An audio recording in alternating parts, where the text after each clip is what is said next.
Hi everyone, Raul here today. As I was preparing myself for this video, I thanked God for what He's done for me. And I said, but now I need to do it for myself. And as I said that, I believed that this is a message I needed to share with you.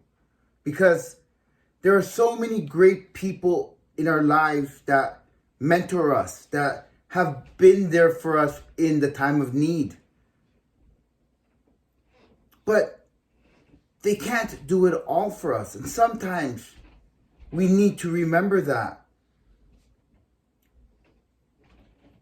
We have gotten this far because of what they've taught us, what they've shown us.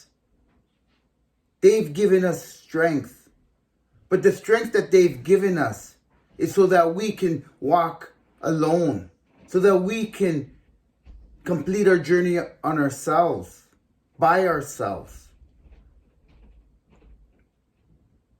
Sometimes we confuse the fact that they have helped us along with the fact that we will need them forever. And we need to be clear about that. You need to be clear about that. That the mentor that you have in your life, be it your parents, be it a great teacher, an amazing boss, or an amazing friend, they only need to lift you up so that you can walk alone. So thank them for what they've done for you. But know that it's time to do it for yourself. Wishing you all amazing mental health, sending you light and love, and wishing you all an amazing day. Us.